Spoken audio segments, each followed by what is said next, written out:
வணக்கம். இது ஐபிசி தமிழின் பிரதான செய்திகள். முதலில் தலைப்புச் செய்திகள். அரசாங்கம் பயங்கரவாத தடைச்சட்டத்தை துஷ்பிரயோகம் செய்கின்றது. திலித் ஜெயவீர.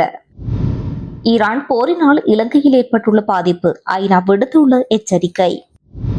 மட்டக்களப்பில் போலி தங்க ஆபரணங்கள் மோசடி, மதுக்கடையில் சிக்கிய சந்தேக நபர். குவைத் விமான நிலையத்தை இலக்கு வைத்து சரமாரி தாக்குதல், இலங்கை அரசாங்கம் வெளியிட்டுள்ள அறிவிப்பு. செம்மணி மனித புதைக்குழியில் இன்றுடன் 3 சிறுவர்களுடைய எண்புக்கூட்டு தொகுதி அடையாளம். தேசிய மக்கள் சக்தியை யாராலும் எளிதாக அசைத்துவிடவே முடியாது, அமைச்சர் சுசில் ரணசிங்க. நாட்டில் பல பகுதிகளில் சுழற்சி அடிக்கும் காற்று, வெளியாகிய எச்சரிக்கை. லெபனான் பகடைக்காயாக ஈரான் பயன்படுத்தக்கூடாது. இனி தொடர்பான விரிவான செய்திகள்.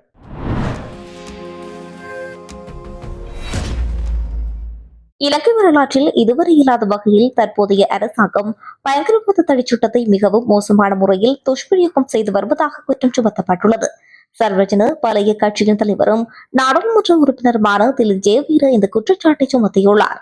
இலங்கையில் பயங்கரவாத முடிவுக்கு கொண்டு வருவதற்கான முயற்சிகளில் மேயர் ஜெனரல் சுரேஷ் சலே ஒரு தீர்க்கமான நபராக இருந்தார் என தெரிவித்துள்ளார். இந்த பங்களிப்புக்காக அவர் முதலில் மக்களின் மரியாதையையும் நன்றியையும் பெற தகுதியானவர். அவர் மீது ஏதேனும் குற்றச்சாட்டுகள் சுமத்தப்பட்டால் இலங்கையின் ஒவ்வொரு குடிமகனுக்கும் உத்தரவாதம் அளிக்கப்பட்டுள்ள குற்றம் நிரூபிக்கப்படும் வரை அவர் நிரபராதி என்ற அதே சட்ட உரிமை அவருக்கு வழங்கப்பட வேண்டும் என வலியுறுத்தப்பட்டுள்ளது. இந்த அரசாங்கம் ஆட்சிக்கு வருவதற்கு முன்பு பயங்கரவாத தடை சட்டத்தை பயன்படுத்த மாட்டேன் என்று உறுதியளித்தது எனவும் இது தவறாக பயன்படுத்தப்படக்கூடாது என்று ஒரு சட்டம் என்பதை அவர்களே சுட்டிக்காட்டினார் எனவும் தெரிவித்துள்ளார். எனினும் இலங்கை வரலாற்றில் இதுவரை இல்லாத அளவுக்கு தற்போது இந்த சட்டம் துஷ்பிரயோகம் செய்யப்படுவதாக குற்றம் சுமத்தியுள்ளார். குறிப்பாக தடுப்பு காவல் உத்தரவுகளை பயன்படுத்தி இந்த சட்டம் மிக கொடூரமான முறையில் கையாளப்படுவதாக தெரிவித்துள்ளார். ஒரு அரசியல் கட்சியாக இதற்கு எதிராக தேசிய அளவிலான போராட்டத்தை முன்னெடுக்க திட்டமிட்டதாக தெரிவித்துள்ளார். ஏனெனில் இந்த சூழ்ச்சியை இனிமேலும் தொடர அனுமதிக்க முடியாது என திலித் ஜெயவீர ஊடகங்களிடம் சுட்டிக்காட்டியுள்ளார். ஈரான் போர் காரணமாக இலங்கையில் உணவு பாதுகாப்பின்மை ஏற்பட்டுள்ளதாக ஐக்கிய நாடுகள் அமைப்பின் மேற்கோள் காட்டி சர்வதேச ஊடகம் ஒன்று செய்தி வெளியிட்டுள்ளது. ஈரான் மீது அமெரிக்கா மற்றும் இஸ்ரேல் மேற்கொண்டு வரும் போர் உலகெங்கிலும் உணவு பாதுகாப்பின்மையை மேலும் தீவிரப்படுத்தியுள்ளது என ஐக்கிய நாடுகள் அமைப்பின் உணவு திட்டம் தனது புதிய ஆய்வில் எச்சரித்துள்ளது. இந்த மோதலால் எரிசக்தி விலைகள் கடுமையாக உயர்ந்து வாழ்க்கை செலவு அதிகரித்துள்ளதால் மில்லியன் கணக்கான மக்கள் தங்களின் அடிப்படை உணவுப் பொருட்களை கூட வாங்க முடியாத நிலைக்கு தள்ளப்பட்டுள்ளனர். நேற்று வெளியிடப்பட்ட இந்த அறிக்கையின்படி கடந்த 3 மாதங்களுக்கு முன்பு இந்த போரானது தொடங்கியதிலிருந்து சோமாலியாவில் மட்டும் கூடுதலாக 2.5 மில்லியன் மக்கள் தங்களின் அடிப்படை உணவு தேவைகளை பூர்த்தி செய்ய கடுமையாக போராடி வருகின்றனர். இந்த மோதல் நீடித்தால் உலகளாவிய சுமார் 45 மில்லியன் மக்கள் கடுமையான உணவு பாதுகாப்பின்மைக்கு ஆளாக நேரிடும் என்று கடந்த மார்ச் மாதமே உலக உணவு திட்டம் எச்சரிக்கை விடுத்திருந்தது. தற்போது இந்த போரின் காரணமாக கச்சா எண்ணெய் விலை ஒரு பேரலுக்கு $100 அதிகமாக உயர்ந்துள்ளதால் தங்களின் முந்தைய கணிப்பு இப்போது மெய்யாகி வருவதாக அந்த அமைப்பானது கவலை தெரிவித்துள்ளது. தற்போது இந்த மோதலானது ஒரு பிராந்திய போராக விரிவடைந்து வருகின்றது. இனிவரும் காலங்களில் இந்த வன்முறைகள் குறைய தொடங்கினாலும் கூட வர இருக்கும் மாதங்களில் உலகளாவிய உணவு பற்றாக்குறை நிலைமை மேலும் மோசமடைய வாய்ப்புள்ளதாக உணவு திட்டம் எச்சரித்துள்ளது. உலகளாவிய விநியோக சங்கிலி பாதிப்பு மற்றும் எரிபொருள் விலை உயர்வு ஆகியவற்றை வறிய மற்றும் நடுத்தர நாட்டு மக்களின் அன்றாட உணவு நேரடியாக பாதித்துள்ளதாக இந்த ஐக்கிய நாடுகள் அறிக்கை சுட்டிக்காட்டுவதாக சர்வதேச ஊடகம் செய்தி வெளியிட்டும் இருக்கின்றது. மட்டக்களப்பில் போலி தங்க ஆபரணங்களை வடிவமைத்து பண மோசடியில் ஈடுபட்டு வந்த சந்தேக நபர் ஒருவர் கைது செய்யப்பட்டுள்ளதாக காவல்துறையினர் தெரிவித்துள்ளனர். தங்க ஆபரணங்கள் என வங்கியில் அடகு வைத்து பண மோசடியில் ஈடுபட்டு தலைமுறைவாகி வந்த குறித்த நபர் 9 மாதங்களின் பின்னர் கடந்த வியாழக்கிழமை கைது செய்யப்பட்டதோடு ஆபரணங்களை தயாரிக்கும் உபகரணங்கள் மீட்டுள்ளதாக மட்டு தலைமையக காவல்துறை அறிவித்துள்ளது. வவுனதீவு பகுதியைச் சேர்ந்த 45 வயதுடைய ஒருவரை இவ்வாறு கைது செய்யப்பட்டுள்ளார். மட்டக்களப்பு நகரில் தனியார் வங்கியொன்றில் கடந்த வருடம் ஆகஸ்ட் மாதம் போலி தங்க ஆபரணங்களை பெண் ஒருவர் அடகு வைத்து பணத்தை பெற்றுக் கொண்டுள்ளார். பின்னர் குறித்த தங்க ஆவணம் போலியானது என சோதனையில் வங்கி அதிகாரிகளுக்கு தெரிய வந்துள்ளது. இதையடுத்து காவல் நிலையத்தில் முறைப்பாடு செய்யப்பட்ட தங்க ஆபரணங்களை அடகு வைத்த வவுனதீவு பிரதேசத்தைச் சேர்ந்த பெண் ஒருவர் கைது செய்யப்பட்டுள்ளார். இதுகுறித்து நடத்தப்பட்ட விசாரணையில் போலி தங்க ஆபரணங்களை அவரது கணவர் வடிவமைத்து வருவதாக தெரியவந்துள்ளது. இதனையடுத்து குறித்த பெண்ணை நீதிமன்றில் முன்னிலைப்படுத்தி விளக்கமறியலில் வைக்கப்பட்ட நிலையில் அவர் பின்னர் பிணை அனுமதியில் செல்ல அனுமதிக்கப்பட்டுள்ளார். இதுகுறித்து வழக்கு விசாரணை தொடர்ந்து இடம்பெற்று வரும் நிலையில் தலைமறைவாக இருந்த குறித்த நபர் சுமார் 9 மாதங்களுக்கு பின்னர் மதுபான கடை ஒன்றில் வைத்து கைது செய்யப்பட்டுள்ளார். சம்பவ தினமன்று நேற்று முன்தினம் குறித்த மதுபானம் அருந்தும் கடையை முற்றுகையிட்டு கைது செய்யப்பட்டுள்ளனர். இதில் கைது செய்யப்பட்டவர் 45 வயதுடையவர் எனவும் தங்காபரணங்கள் வடிவமைப்பு செய்து வந்துள்ளதாகவும் தெரிய வந்துள்ளது. காவல்துறை அவரிடமிருந்து தங்க ஆபரணங்களை வடிவமைக்கும் உபகரணங்களை மீட்டதோடு அவரை நீதிமன்றில் முன்னிலைப்படுத்த நடவடிக்கை எடுத்து வருவதாக தெரிவிக்கப்படுகின்றது. குவைத் சர்வதேச விமான நிலையத்தில் சமீபத்தில் இடம்பெற்ற தாக்குதல் குறித்து இலங்கை தனது ஆழ்ந்த கவலையை வெளிப்படுத்துவதாக வெளிநாட்டு அலுவல்கள் வெளிநாட்டு வேலைவாய்ப்பு மற்றும் சுற்றுலாத்துறை அமைச்சு அறிவித்துள்ளது. இது தொடர்பாக ஒரு அறிக்கையை வெளியிட்டுள்ள அமைச்சு இந்த தாக்குதலில் 3 இலங்கையர்கள் காயமடைந்ததாக தெரிவிக்கப்பட்டுள்ளது.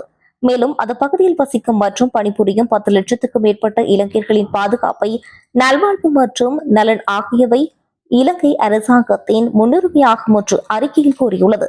எனவே அனைத்து தரப்பினரும் உச்சபட்ச நிதானம் கடைபிடிக்குமாறு அறிவுறுத்தப்பட்டுள்ளது. பிராந்திய அமைதி பாதுகாப்பு மற்றும் பொதுமக்களின் பாதுகாப்பை உறுதி செய்வதற்கான உலகளாவிய முயற்சிகளுக்கு வலுவாக ஆதரவு அளிக்க உறுதி பூண்டுள்ளது என்று அறிக்கையில் கூறப்பட்டுள்ளது. செம்மணி மனித புதைக்குழியிலிருந்து நேற்றைய தினம் வெள்ளிக்கிழமை 3 சிறுவர்களுடைய எண்புக்கூட்டு தொகுதிகளுடன் 11 எண்புக்கூட்டு தொகுதிகள் அகழ்ந்து எடுக்கப்பட்டுள்ளது.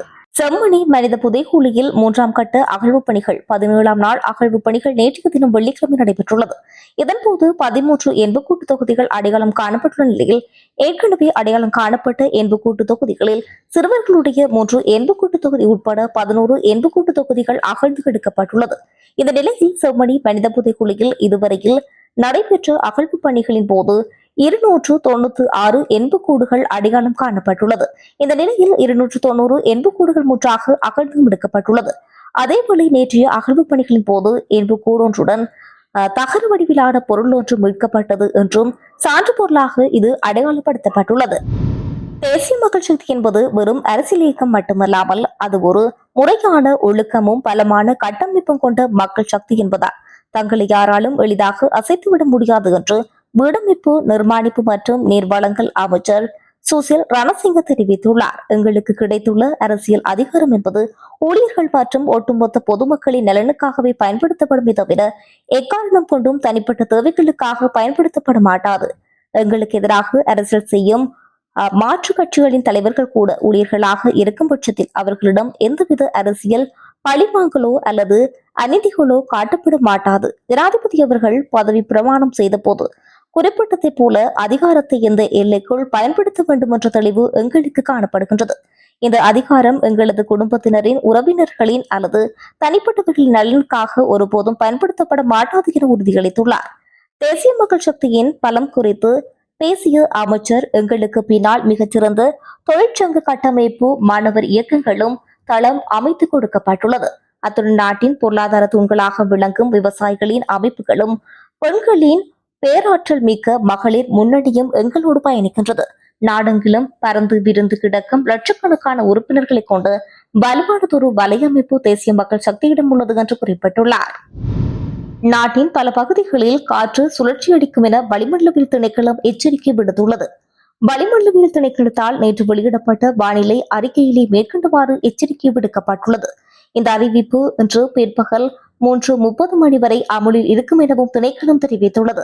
தென்மேற்கு பருவக்காற்று நிலைமை தீவிரமடைந்த நிலையில் மத்திய சப்ரகமுவ வடக்கு மற்றும் வடமத்திய மாகாணங்களிலும் திருகோணமலை மற்றும் ஹம்பாந்தோட்டை மாவட்டங்களிலும் மணிக்கு 40 முதல் 50 கிலோமீட்டர் வேகத்தில் பலத்த காற்று வீசக்கூடும். இதேவேளை நாட்டின் ஏனைய பகுதிகளிலும் அவ்வப்போது மணிக்கு 30 முதல் 40 கிலோமீட்டர் வேகத்தில் ஓரளவு பலத்த காற்று வீசக்கூடும் என வளிமண்டலவியல் திணைக்களம் தெரிவித்துள்ளது. காற்றின் வேகம் அதிகரித்துள்ளதால் மக்களை அவதானமாக செயற்படுமாறு எச்சரிக்கை விடுக்கப்பட்டுள்ளது. அமெரிக்க மற்றும் இஸ்ரேலுடனான தனது மோதலின் பேரினால் பாதிக்கப்பட்ட லெபனான் ஈரான் ஒரு பகடைக்காயாக பயன்படுத்துவதாக லெபனான் ஜனாதிபதி யோசப் அவுன் குற்றம் சுமத்தியுள்ளார். மேலும் லெபனான் உள்நாட்டு விவகாரங்களில் தலையிடுவதை ஈரான் உடனடியாக நிறுத்த வேண்டும் என்று அவர் வலியுறுத்தியுள்ளார். பெய்ரூட்டில் உள்ள அதிபர் மாளிகையில் சர்வதேச ஊடகம் ஒன்றுக்கு வழங்கிய நேர்காணலில் அதிபர் யோசப் அவுன் இந்த கருத்துக்களை வெளியிட்டுள்ளார். இஸ்ரேலுக்கும் ஈரானின் ஆதரவு பெற்ற ஹிஸ்புல்லா அமைப்புக்கும் இடையே நடக்கும் போரை கண்டு லெபனான் மக்கள் வெறுத்து போய்விட்டனர் என தெரிவித்துள்ளார். லெபனானுக்குள் ஒரு தனி அரசாங்கம் போலவே செயற்பட்டு வரும் ஹிஸ்புல்லா அமைப்புக்கும் இஸ்ரேலுக்கும் இடையிலான போர் நிறுத்த ஒப்பந்தம் தற்போதைய சூழ்நிலையில் ஊசலாடிக் கொண்டிருக்கும் வேளையில் அதிபர் இந்த அதிரடி நேர்காணலை வழங்கியுள்ளார். ஈரான் எங்களுக்கு உதவ முயற்சிக்கவில்லை. ஈரானின் சொந்த சுயநலத்துக்காக லெபனான் நாட்டு மக்கள் பெரும் விலகி கொடுத்துக் கொண்டிருக்கின்றார்கள் என தெரிவித்துள்ளார். லெபனானின் தேசிய நலன்களும் ஈரானின் நலன்களும் ஒருபோதும் ஒன்றாக முடியாது என தெரிவித்துள்ளார்.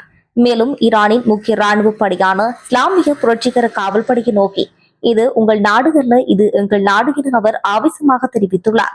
அமெரிக்கா ஈரான் போர் நிறுத்த ஒப்பந்தத்தில் ஒரு பகுதியாக லெபனானில் இருந்து இஸ்ரேல் வெளியேற வேண்டும் என்று ஈரான் புரட்சிகர காவல் படை கடந்த புதன்கிழமை ஒரு அறிக்கையை வெளியிட்டிருந்தார். இதனை அதிபர் ஜோசப் அவுன் முற்றிலுமாக நிராகரித்துள்ளார். அமெரிக்காவுடனான தங்களின் பேச்சுவார்த்தையில் அவர்கள் லெபனானை ஒரு பேரம் பேசும் பொருளாக பயன்படுத்துகின்றார்கள் எனவும் இதனை எங்களால் ஏற்றுக்கொள்ள முடியாது எனவும் அதிபர் யோசப் அவுன் குறிப்பிட்டுள்ளார். செய்திகளின் நிறைவாக மீண்டும் தலைப்புச் செய்திகள். அரசாங்கம் பயங்கரவாத தடை சட்டத்தை துஷ்பிரயோகம் செய்கின்றது. திலித் ஜெயவீர. ஈரான் போரினால் இலங்கையில் ஏற்பட்டுள்ள பாதிப்பு ஐநா விடுத்துள்ள எச்சரிக்கை. மட்டக்களப்பில் போலி தங்க ஆபரணங்கள் மோசடி, மதுக்கடையில் சிக்கிய சந்தேக நபர். குவைத் விமான நிலையத்தை இலக்கு வைத்து சரமாரி தாக்குதல், இலங்கை அரசாங்கம் வெளியிட்டுள்ள அறிவிப்பு. செம்மணி மனித புதைக்குழியில் இன்றுடன் 3 சிறுவர்களுடைய எண்புக்கூட்டு தொகுதி அடையாளம். தேசிய மக்கள் சக்தியை யாராலும் எளிதாக அசைத்துவிடவே முடியாது, அமைச்சர் சுசில் ரணசிங்க. நாட்டில் பல பகுதிகளில் சுழற்சி அடிக்கும் காற்று, வெளியாகிய எச்சரிக்கை. லெபனான் பகடைக்காயாக ஈரான் பயன்படுத்தக்கூடாது. இத்துடன் ஐபிசி தமிழின் பிரதான செய்திகள் நிறைவு பெற்றன. மேலும் செய்திகளை அறிந்து கொள்ள ஐபிசி தமிழ் என்ற எமது யூடியூப் பக்கத்தினூடாக இணைந்திருங்கள். வணக்கம்.